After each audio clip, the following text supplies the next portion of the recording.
Existen complicaciones agudas y crónicas de la diabetes. Las complicaciones agudas generalmente, como lo dice la palabra, suceden de forma súbita en el transcurso de días o semanas, que estas complicaciones son generalmente la hipoglucemia, que está relacionada con la ingestión de medicamentos hipoglucemiantes, con la actividad física aumentada sin haber ingerido la cantidad de alimentos necesarios del paciente.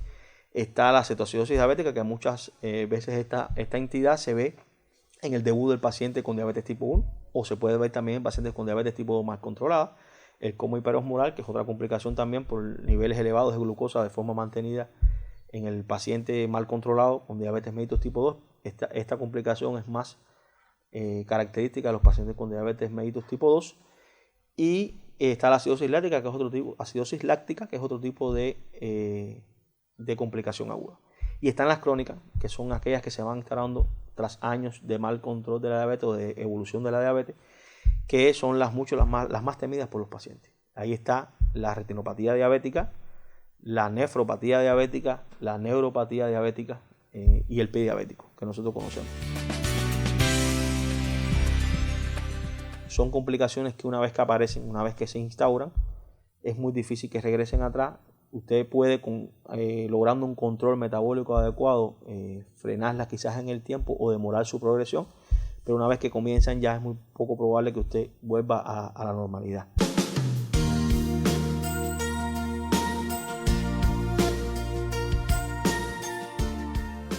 Ahora estamos en una pandemia que ha afectado al mundo, que es la COVID-19, la infección por coronavirus. Y como hemos podido evidenciar durante todo este año que tenemos ya de experiencia de la afección en el mundo, los diabéticos son un grupo muy vulnerable. Es un grupo que, si seguimos las noticias, seguimos las estadísticas, son el grupo que más se complica generalmente y cuyo desenlace de la enfermedad es fatal en la mayoría de los casos. Si no es fatal, por lo menos deja secuelas para la vida. Entonces, esto está relacionado por lo que comentábamos anteriormente con respecto a las heridas, al sistema inmune, al sistema inmunitario del paciente con diabetes. Es un sistema inmune que está comprometido, es un sistema inmune que no tiene una respuesta igual a un paciente no diabético o a un paciente que no padece de diabetes. La respuesta no es la misma ante las infecciones. E incluso pueden generar una respuesta exagerada del sistema inmune. Y esto es lo que hace que los pacientes con coronavirus, con infección por coronavirus, diabéticos, tengan una evolución más tópica. Por eso es importante que el paciente mantenga un control metabólico adecuado. No es que el control metabólico adecuado lo vaya a evitar que coja el coronavirus. No, para nada. Se puede infectar como cualquier persona. Pero una vez, si desafortunadamente es infectado con el coronavirus, entonces su respuesta del organismo va a ser un poco mejor que aquellos pacientes que no tienen un control metabólico adecuado. Y esa es la clave.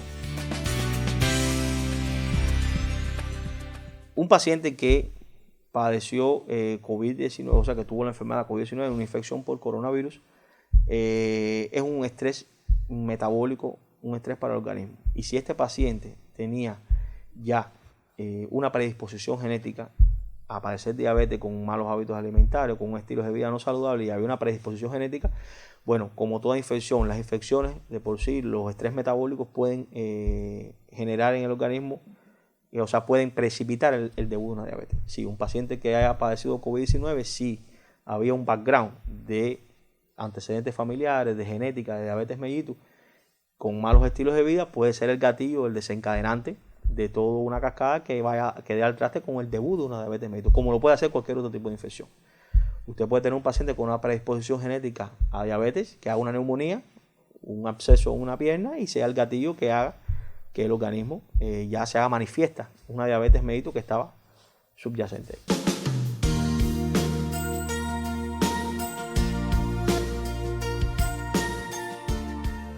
En la actualidad ya la alimentación, las recomendaciones nutricionales para los pacientes con diabetes ha ido evolucionando, ha ido cambiando. Según las investigaciones se ha ido demostrando cuáles son los alimentos más o menos beneficiosos para el paciente con diabetes. Y actualmente el paciente con diabetes puede comer prácticamente de todo.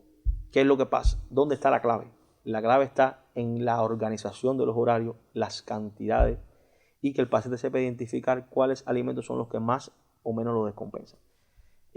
Nosotros los cubanos somos un poco indisciplinados a la hora de alimentarnos.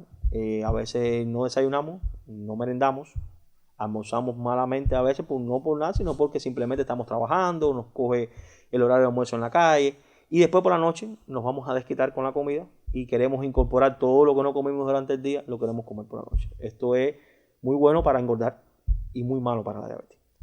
Y entonces una de las cosas principales en la alimentación del paciente con diabetes es la organización en los horarios. Desayunar a su hora, merendar, almorzar, merendar al mediodía, cenar o comer en la noche, y antes de acostarse generalmente se recomienda ingerir leche, yogur blanco, una merienda para la noche, sobre todo aquellos que usan hipoglucemiantes orales, insulina, glibenclamida. Los alimentos recomendados, bueno, los cereales integrales. Nosotros nos gusta mucho el pan blanco, pero los cereales integrales, aquí se vendió mucho pan, nosotros hicimos una gestión hace muchos años con una panadería que nos producía el pan integral. Pero el pan integral tiene una presentación, un aspecto que no es agradable. Es un pan corteza negra, oscura, parece que está viejo, y entonces los pacientes, por no educarnos nosotros por la promoción, quizás fallamos en eso, no tenía mucha aceptación. Sin embargo, es lo más saludable, no solo para los diabéticos, para cualquier persona. Los cereales integrales tienen un índice glucémico bajo y además tienen otros beneficios para la salud. Entonces, los cereales integrales es lo ideal para los pacientes con diabetes.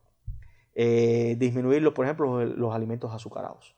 Los refrescos gaseados, adicionarle azúcar a los jugos, a los alimentos, los dulces finos, los dulces caseros, la pastelería, todo eso que se considera en el mundo comida chatarra no es beneficioso tampoco para los diabéticos. Los azúcares simples, ¿qué es lo que pasa con los azúcares simples? Me refiero al azúcar que usted agrega, o los dulces finos que usted hace, que esos carbohidratos se absorben muy rápido y pasan muy rápido al torrente sanguíneo. Y esto hace que el páncreas tenga que trabajar muy rápido, y más un páncreas que ya está defectuoso, entonces hace que el control metabólico 2 horas después de haber ingerido alimentos se haga muy difícil. Entonces hacen picos de hiperglucemia o de azúcar elevada en sangre después de las comidas, lo que dificulta el control metabólico. Las viandas se pueden comer. Muchas personas me preguntan, bueno, ¿y yuca, malanga, calabaza? Sí, no es que no se pueda comer.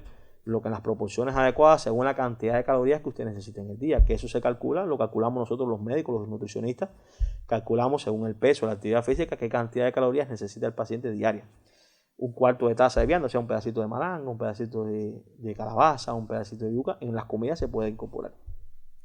Los vegetales verdes se pueden comer prácticamente a libre demanda. El pepino es muy bueno, muy beneficioso. Hay muchas personas que me comentan que cuando ingieren pepino, que los mandan a tomar agua de pepino como remedio casero, la glucemia se le normaliza, logra un control glucémico adecuado. El pepino es muy bueno, acelga, col, lechuga.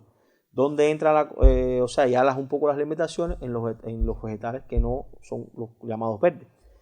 Y hay que tener mucho cuidado porque el tomate lo incluyen dentro de los vegetales. El tomate es una fruta que tiene fructosa, tiene además grandes cantidades de azúcar, y entonces el paciente lo come pensando que es muy saludable para la diabetes, lo come a grandes cantidades, y el tomate puede elevar los triglicéridos y elevar también la glucosa. O sea, hay que comerlo con moderación. Esto es un aspecto que muchas veces los pacientes no dominan, y ahí está el kit de la descompensación.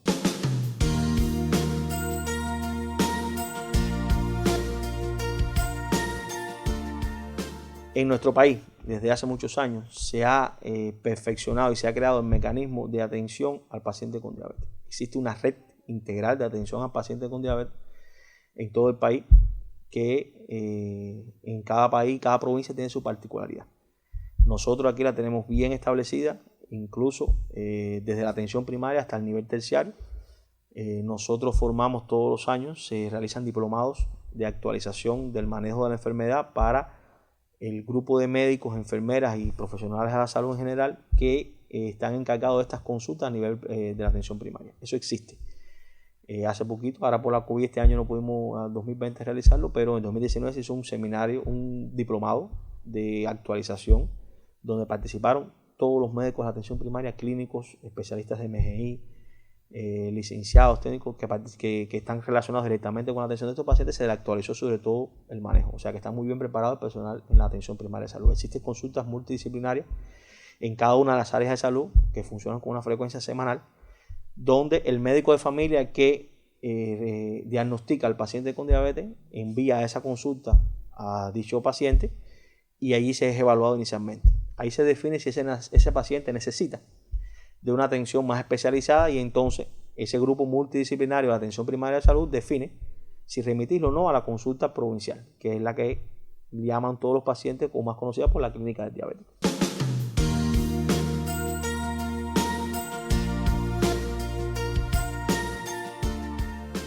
Como recomendaciones finales a nuestros pacientes con diabetes, bueno, yo insisto en que el control metabólico es la clave para tener una calidad de vida buena en un futuro. Va a garantizar que el paciente tenga la menor cantidad de complicaciones futuras y tenga una buena tránsito de su enfermedad.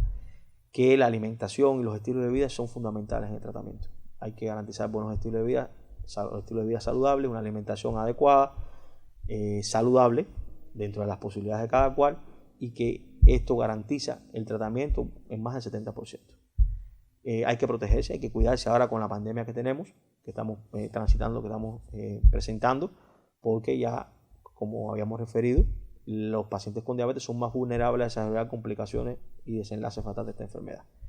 Y que cualquier duda que tengan, cualquier inquietud, tienen en las áreas de salud expertos en diabetes, tienen al Centro de Atención y Educación en Diabetes del hospital, o sea que los diabéticos están muy bien cuidados en nuestra provincia, en nuestro país, tienen una atención diferenciada e integral y que no para nada están desamparados, que se pueden acercar al médico de familia, a su policlínico, incluso a la clínica diabética, donde le daremos orientación.